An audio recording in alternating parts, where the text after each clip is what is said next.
Ketika TNI Polri yang terlibat, maka potensi untuk menenangkan publik menjadi berbeda. Pertama, ada yang terintimidasi. Kedua, bisa jadi kemudian tidak percaya. Pemerintah jangan sibuk ikut dalam kontestasi. Presiden Jokowi dan jajarannya fokus pada bagaimana mensukseskan pemilu. Sehingga sekali lagi ini sangat disayangkan, tidak sepatutnya terjadi. Maka yang harus bertanggung jawab dalam hal ini adalah Panglima, dan bertanggung jawab lagi yang namanya Menhan, karena Menhan harus menjaga. Itulah sebabnya saya lebih sepakat dengan Pak Wakil Presiden bahwa para menteri ini mundur saja ketika mereka berkontestasi, karena ini potensial menjadi hal buruk sebenarnya.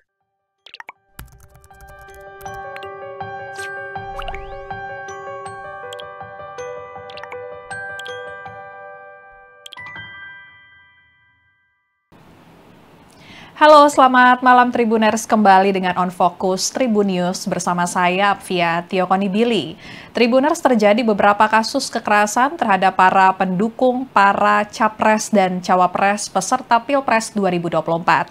Terbaru, pada Sabtu 30 Desember 2023 lalu, 7 relawan pendukung Capres-Cawapres Ganjar Mahfud menjadi korban penganiayaan yang dilakukan aparat TNI Angkatan Darat Yonif 408 Subrasta, Kompi Senapan B Boyolali, Jawa Tengah. Dan insiden tersebut bermula saat para relawan sedang konvoy menuju acara kampanye yang dihadiri Ganjar Pranowo.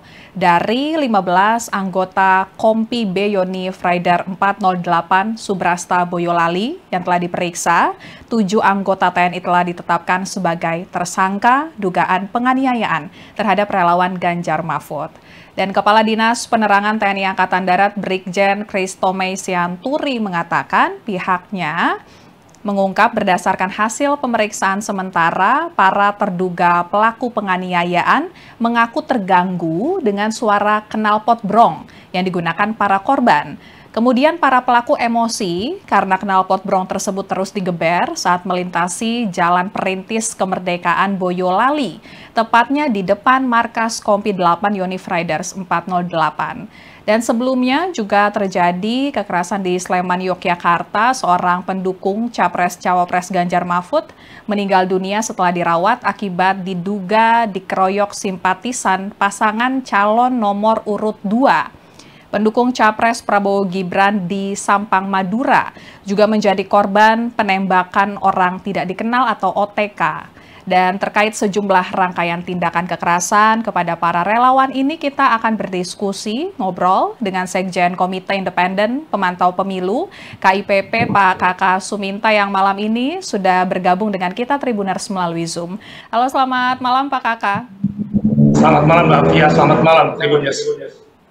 Ya, terima kasih Pak atas waktunya. Waalaikumsalam. Tadi awal saya sudah menginformasikan ya Pak ya mengenai rangkaian kekerasan yang dialami para relawan, dan terakhir terkait dengan yang dilakukan para oknum TNI kepada relawan Ganjar Mahfud.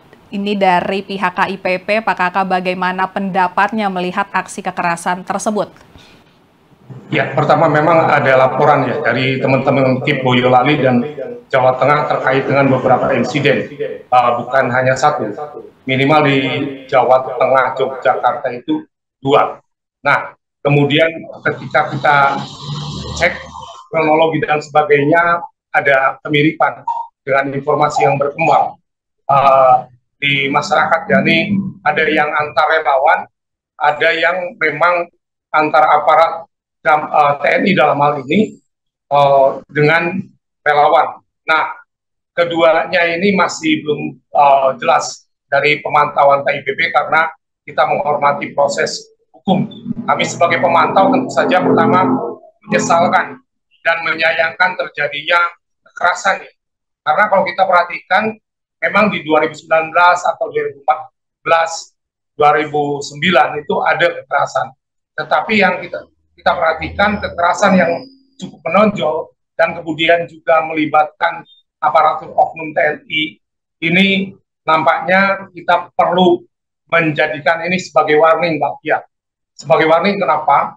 Karena ini eskalasinya bisa menjadi buruk apabila kemudian para pihak ya. Dalam hal ini saya pikir yang pertama adalah aparatur negara, dalam hal ini TNI Polri atau pihak pemerintah, kedua penyelenggara pemilu, ketiga adalah para calon ataupun kandidat atau partai politik peserta pemilu, dan tentu saja publik. Nah, kita belum tahu kesimpulan sementara dari kronologi, walaupun ada misalnya terprovokasi dan lain sebagainya. Tapi saya ingin mengatakan bahwa seharusnya ini aparatur negara, khususnya TNI Polri ya, karena TNI Polri itu kan aparatur untuk keamanan, sehingga fungsinya saya pikir lebih fokus pada keamanan penyelenggaraan pemilu. Jadi ketika terjadi pemilu, dalam semua tahapan, TNI Polri dan juga pemerintah lainnya itu adalah sebagai support system, sebagai sistem pendukung dari pemilu. Mendukung apa? Kalau TNI Polri mendukung keamanan. Sehingga sekali lagi ini sangat disayangkan, tidak sepatutnya terjadi. Nah, kemudian kedua, tentu saja ini juga kepada peserta terutama di tingkat pusat ya, di elit itu perlu untuk mawas diri, tidak memprovokasi dan terprovokasi. Terus kemudian ketiga adalah pihak penyelenggara pemilu. Nah, di penyelenggara pemilu itu saya masih belum mendapatkan informasi itu. Ini sebenarnya jadwal kampanye untuk siapa di Boyolali. Nah, yang di Klaten tentu kita agak berbeda ya. Boyolali itu jadwal untuk siapa dan metodenya apa? Karena metode untuk menghadirkan rapat umum ini seharusnya belum. Pada 21 hari menjelang masa tenang. Nah, ini sebenarnya kalau kita perhatikan apa ini terjadi kesalahan juga, misalnya daripada pengaturan. Kemudian harusnya Bawaslu memberikan deteksi dini dan peringatan dini terhadap potensi kerawanan. Nah, kalau kita perhatikan kerawanan dari kajian kami ya, terlepas dari IKP-nya Bawaslu, kami punya semacam analisis kerawanan itu di dua wilayah. Pertama adalah wilayah yang memang terpencil, tapi perlu memperhatikan Mbak Fia, lebih besar adalah pada wilayah dengan kantung-kantung pemilih.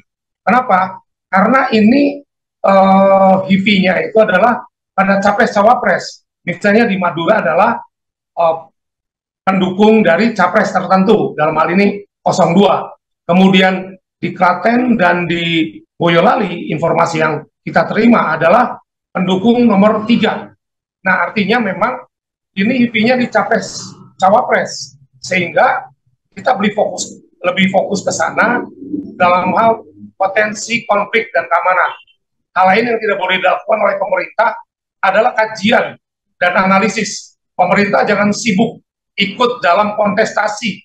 Presiden Jokowi dan jajarannya fokus pada bagaimana mensukseskan pemilu, tidak pada, mohon maaf, cawe-cawe, karena ini akan mencederai ya, dan kemudian akan menimbulkan rasa ketidakadilan. Rasa ketidakadilan akan mudah untuk menjadi semacam trigger bagi munculnya hal-hal yang kekerasan, konflik baik fisik maupun non-fisik. Nah, di luar itu kita lihat juga konflik non-fisiknya juga cukup banyak juga ya, seperti di sosial media. Ini walaupun tidak ada cebong kampret, tapi tetap tinggi kalau kita perhatikan. Buzzer-buzzer itu kan memprovokasi yang bisa orang-orang yang tidak paham politik lebih mudah terprovokasi. Tapi sekali lagi, semua pihak mohon menahan diri agar tidak terjebak dalam konflik-konflik, apalagi konflik fisik. Dan konflik fisik ini adalah yang paling kita hindari. Kenapa? Karena ini bisa menimbulkan dua hal. Pertama adalah konflik fisik menjadikan berekskalasi. Kedua, adanya kelompok yang terintimidasi. Begitu Mbak Fia.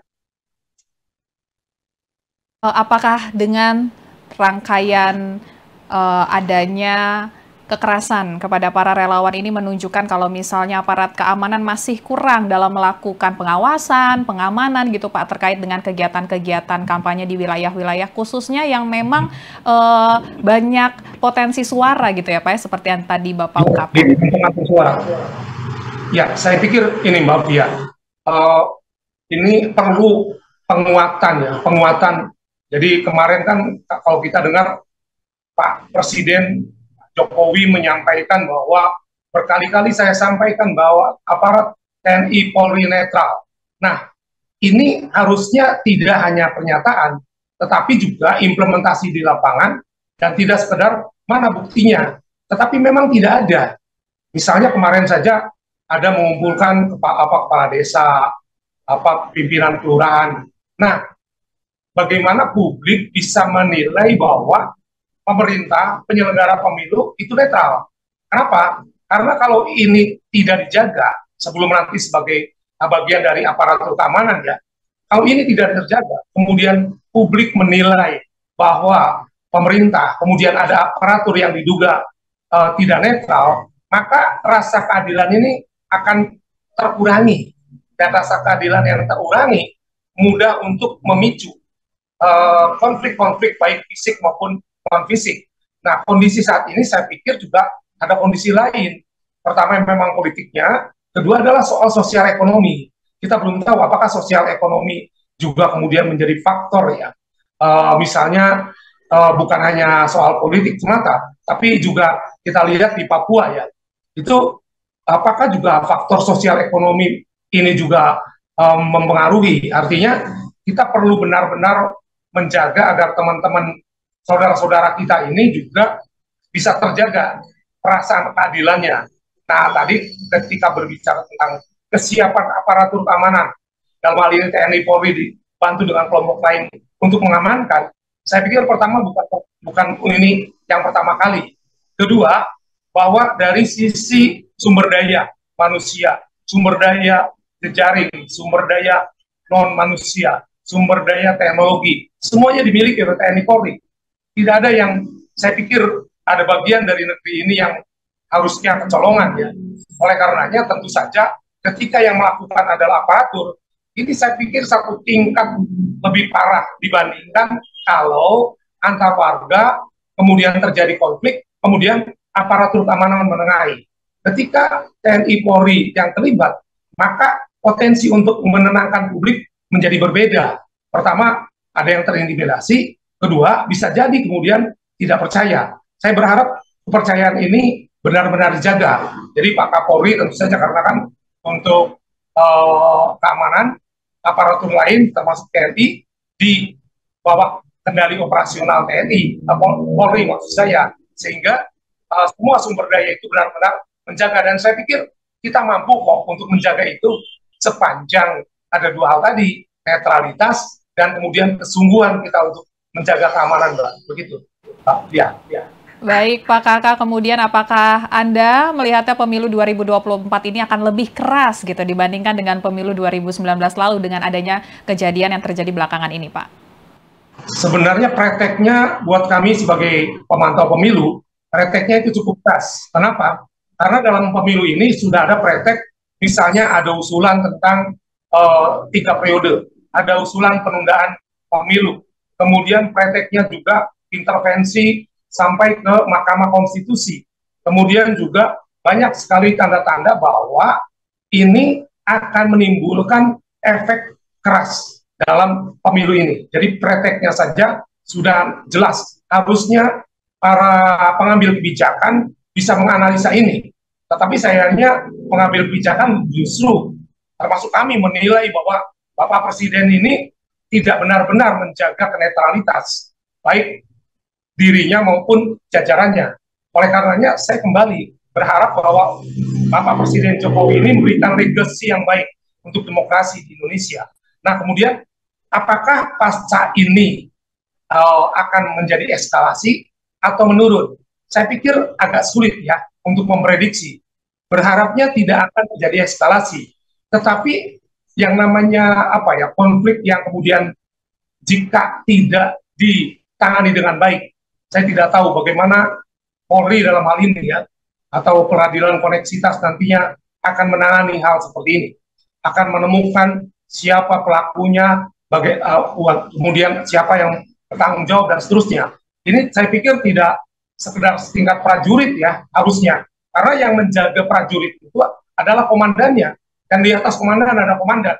Maka yang harus bertanggung jawab dalam hal ini adalah Panglima, dan bertanggung jawab lagi yang namanya Menhan, karena Menhan harus menjaga.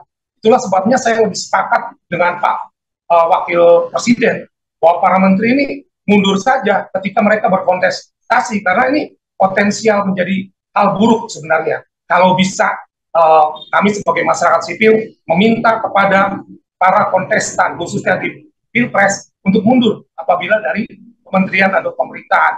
Karena ini potensial untuk menimbulkan kekerasan.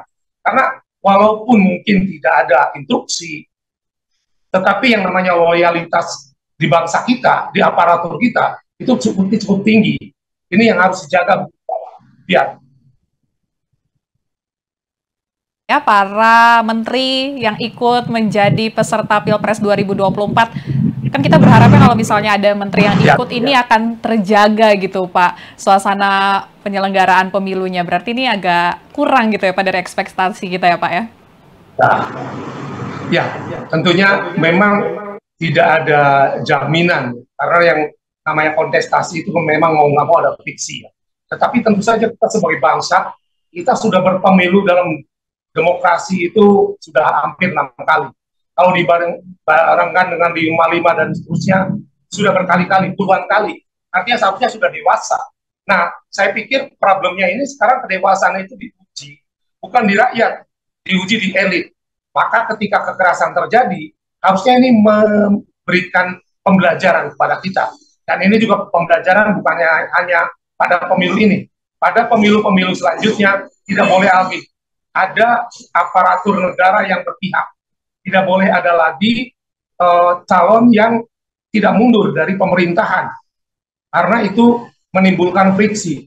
Tetapi tentu saja masih ada waktu, saya pikir KPU bekerja keras untuk membuat aturan yang jelas. Banyak problem kait dengan aturan yang akibat dari PKPU yang tidak jelas. Misalnya kalau terjadi konvoy, itu kan tidak ada konvoy di dalam metode kampanye, itu tidak ada konvoy. Kalaupun ada rapat terbuka, itu nanti.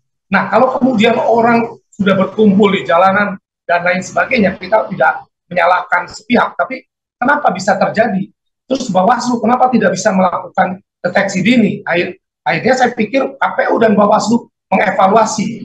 Mungkin kita juga perlu mengevaluasi KPU dan Bawaslu terkait dengan soal keamanan. Nah, memang bahwa penanggung jawab keamanan adalah Polri. Tetapi Polri ketika pemilu, khusus untuk keamanan pemilu, itu berada di bawah koordinasi dengan KPU. Tidak bisa sendirian. Bawaslu juga bisa meminta untuk polisi dan TNI, bahkan aparatur lain, untuk sama-sama menjaga.